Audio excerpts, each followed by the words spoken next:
Okay, well, here we go. I am really excited to introduce today's guest, Sima Dahl. She's a former corporate marketer that focuses on what we're going to talk about today, go-getters. I'm excited. Sima, welcome to the program. Thank you, Dean. It's a pleasure and an honor. So let's just dive right into the deep end of the pool here. Tell us about the people that you help and this concept of go-getters and what they're needing in their world. Yes, go-getters. I like to think of go-getters as people who want to fast track their career, get the next promotion, leapfrog the competition, make the sale quicker. And I help those people get more of what they are after. I help them make a name for themselves so they can attract more opportunity and open doors and get connected faster and essentially better market themselves. That's fascinating. When you look at these large organizations, large corporations, they're a labyrinth of different systems collected together. What do you see as the challenge that these high potential individuals with ambition and skill? What are the main challenges they run into, and what do they have to navigate in order to get what they want? That's a great question. I work with two types of people mostly. On the one hand, we have the sales professionals, and um, they just want to better leverage tools and tech to make a name for themselves. But the corporate go-getter often thinks working harder is the answer. And really, they have to hit pause, pick their head up from the notebook, and get better connected and become known for what it is they wish to do or what they're really good at. And the funny thing is, oftentimes I myself, as a former corporate marketer, felt I had to change jobs to get ahead. And that makes the talent acquisition people, the talent retention people, just want to pull all their hair out because their goal is to keep those high potential go-getters in the organization. It's a really important aspect of talent management these days, is keeping your best talent in place. Well, you can't do that if they feel stuck, if they feel they have to leave. So I help bridge that gap and communicate to both sides of that Yeah, conundrum, if you will. I'm really curious there. I'd like to take a moment and let's speak to those organizational leaders. Is it a myth that people have to leave to get that next step up, or are there some errors that we are making as organizational leaders where we are basically encouraging people to look elsewhere for that next step up? That's a great question. I don't think it's a myth. I think large organizations, enterprise organizations, need first and foremost an infrastructure whereby there is training of talent to get out, get connected, promote themselves, but also avenues for mentorship, for leadership training, for a patient ear and career planning inside of the human resources network, as it were. I have a client that has their own management association, some 5,000 people in this 60,000 employee organization elect to donate a small portion of their salary each month, $5, $10, as it were, to get access to greater training and networking because they're committed to managing their career better. And the client created an entity just to do that. So it's not a myth, and it is a challenge, but it can be overcome. Okay, so let's look at the other side here. If I am a ambitious go-getter, I want to rise in the organization, I want to take on more challenges and more responsibility, and maybe the organization that I'm with, I like them, I care about them, I believe in what we're doing and how we're helping clients, but they don't do a great job of career pathing, of identifying those talents and bringing people up. What are the things that I can be doing to increase my visibility, increase my odds, things that I can take control over? Because I think about, okay, I don't have control over how the organization runs. Right. I have control over a handful of things that I do. What would you coach me on that I can, make an impact on my visibility or my promotability? it is interesting because we say that companies don't do a good job, perhaps, of career pathing, but it's becoming less and less of a responsibility of the organization and more so of the individual. You know, I remember I had a family member who worked for 40 years for the same company, and they rotated him from department to department, grooming him for leadership. And those rotational management programs, I mean, I challenge you, when's the last time you heard of somebody, you know, getting into one of those? They're few and far between. So I think the onus now lies with the individual to have the conversations, to get better networked in the organization. And that means making time to talk to people in your department, in tangential departments, in leadership positions. And it means learning how to be comfortable expressing yourself, leaning in, asking questions, and essentially being comfortable taking some thoughtful risk to put your name in the hat when opportunity is on the horizon. And a lot of that opportunity isn't publicized. You know, maybe behind closed doors, we're looking at an acquisition or a merger or an IPO. And a lot of times the employees are the last to know about that, but they're being considered for opportunities at the same time. And I can't consider you if I don't know who you are, if I don't know what you do or what you aspire to do more of, what you're good at. Mm. So I want you to teach me a little bit about marketing. Somebody a long time ago said to me that marketing is getting people to think about you when you're not around. Okay, fair. Is that a fair way of thinking about it? It is. And I would add that marketing 101 is consistent messaging across touch points. So when I look you up in our HRIS system, what information have you populated into that system? When I Google you and I find you on LinkedIn, when I meet you on a Zoom call and you introduce yourself, when we're in a town hall meeting and I sit down next to you, how do you introduce yourself and what questions do you ask? How do you show up in team meetings? All of those data points informs my understanding of you and your personal brand. Okay, use a word there, a phrase, personal brand. What are the misconceptions and the myths around personal brand, and how can you correct some of those or help me think about personal brand in a more helpful way? Okay, so let's quit thinking about it as that overly boastful, annoying jerk standing on a mountaintop, beating their chest and screaming how much they know what they've accomplished. It's not overly obnoxious to care about your personal brand, but rather an act of benevolence. And I think if listeners can flip this switch, if listeners can say, ah, I can help more people if they know what I'm good at, if they know the kinds of work, the types of projects I can fast track for them, that my personal brand would make a difference in the people I serve within the organization, our customers, ultimately our top or bottom line. I really do believe that. And when you see it as an act of benevolence, it gets so much easier to extend a hand and say, hi, you know, my name is Sima. I'm new here. What do you do?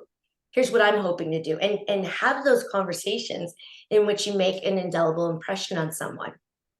So if I can, it's getting my mind around the fact that it's important to me if I want to help more people, that more people know how I can help. Absolutely. And in so doing, you put your career on fast track or your sales success on fast track. And a lot of, I think the other myth people have is that if I repeat myself, it's redundant and boring.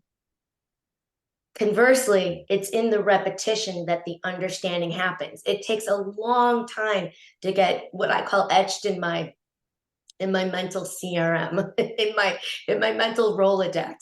It takes repetition of messaging. That's why I said consistent messaging across touch points. And so if I ask a sales leader to share once every 7 to 10 days about the work they're doing in their social feeds. It's not boring anybody. It's reminding folks of what a good lead looks like and what a good referral is, how I serve and who I help. That's great, right? Get our mindset right. Well, let's do this. Yes. Let's shift gears from the people you're helping to your story, and tell us about the work that you do. How you're helping these people. Is it from the stage? Is it more coaching? Is it training? Tell us about the main avenue that you're making this impact with people on. Sure. When I started, this is easy for an only child, Dean. Let's talk about me. No, I'm just kidding. But I think my story is helpful to other speakers, whatever stage their career is, to know that there's just not one right path. When I started, I was consulting, and it turned out I didn't have a consultant's bone in my body. Not really. I'd worked corporate side my entire life. I knew very little other about agency life other than having hired agencies. So I really struggled with pricing and scaling my work. And one of my clients said, "What I'd really love for you to do is speak to my sales team." And I thought, well, I'm going to be a keynote speaker. And I worked that. And then I realized it's not just about the big stage, the main stage, especially for us business to business speakers. We don't always have flashing lights and big, beautiful draped stages. A lot of times we're in front of a training class in an organization in a well-lit room with no windows. And we're training. So speaking led to training, and training led to a little bit of coaching. I don't go to market as a coach, but for the right client, I'll provide coaching. We I hope won't that's tell. We fair to won't tell say. anybody. Yeah, we won't Don't tell tell, anybody. don't tell anybody. Yeah. I'm in the process of putting together a group coaching plan for women, because I do find that women respond really well to a group environment, whereas some of the sales groups I work with, they're a little more competitive and they want the secrets all for themselves. Very cool. So you mentioned your journey, and I'd love to hear some of the lesson. If you had a couple of lessons for somebody that's entering that journey or at an earlier stage of that journey of taking the stage, uh, what are some things that you would coach them on or support them on in their process? And you highlighted that everybody's got their own process. There is no template or boilerplate. Everybody's business is a little different. Everybody's journey is a little different, but you've learned some things on the Right. way and some things you'd like to tell yourself of 5 years ago or 10 years ago. Sure. What are some of those lessons you could share? I think the easiest, most obvious one, people might roll their eyes when I say this, but is let people know you're a speaker, or if your word is trainer, or if your word is coach. But many times we start the business when we've got a day job, or we're in transition, or in my case, there were layoffs where I worked. It was a high-tech company going through an acquisition, and everybody assumed that I was calling myself a speaker during the pink slip party, but I had actually really made the pivot. So saying to others that you're the speaker or the trainer or the coach, just pick one, make it simple, make it easy to remember, and let others know what you talk about. And that can be difficult, but here's my promise to anybody listening who isn't exactly sure what they talk about. You can and will evolve. So pick your lane. It can be a little obtuse to begin with. It can be a big, broad freeway of a lane. You can be a leadership speaker. And what does that mean anyway? Right. And refine from there. I started talking about social networking.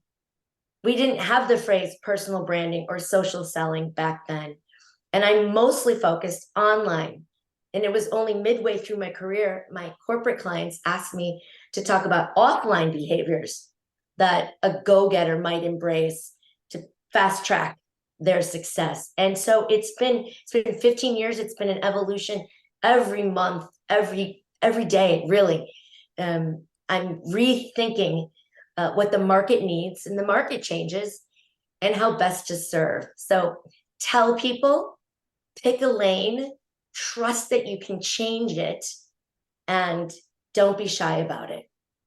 And if I could add something that you shared earlier that I think is wise, and that is listen to your customer. Your customer said, here's what I really want from you. I want you to Right. come speak to my sales team. And our customers have some greater insights on how we can be helpful than we might have come up with in our office or in the coffee shop.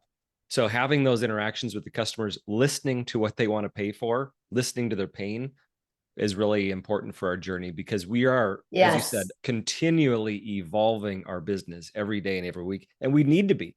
We need to be. If we aren't, we're going to become irrelevant in how we're That's helping right. people. Let me tell you, 10 years ago, even when I was talking to an owner or a decision maker, a check writer in a large company about the importance of personal brand for retention, I would get a double eye roll. There's no checks being written for that, but talk about employee retention and speed to talent acquisition and filling the talent funnel. And now I'm getting through. Today, personal branding in certain circles is understood to drive those positive changes, and I can take the shortcuts. Whereas before, I really had to spell out the benefits. So again, today social selling is a known entity. 10 years ago, really relatively unknown by sales teams and sales leaders who are the decision makers to bring somebody in for training or a keynote. So really understanding that language changes and how you explain, how you move the needle might take a little bit longer than you want. I have shtick. I love shtick. Mine is sway factor. How do you measure yours? How do you raise your sway factor? But I can't go to a decision maker and say, I'm going to teach you how to raise your sway factor. That's nobody's buying that.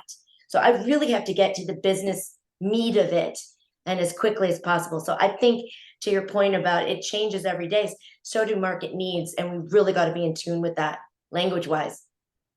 This is awesome. And regardless of if you're listening to this and you're a speaker or a trainer or you're a corporate go-getter, definitely Sima's insights on how we get our message out, we get remembered, and we can market our message to the people who matter. Sima, if people want more of that, if people want to follow you, get in touch with you, where would you direct them?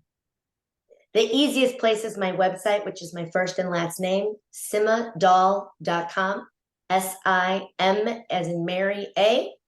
Dahl, DAHL, simadahl.com. And all my social feeds can be found there. One-stop shopping. Excellent. Sima, thank you for sharing your story and your experience with our audience today. Thank you, Dean, for this opportunity. All right. Have a great one. You too.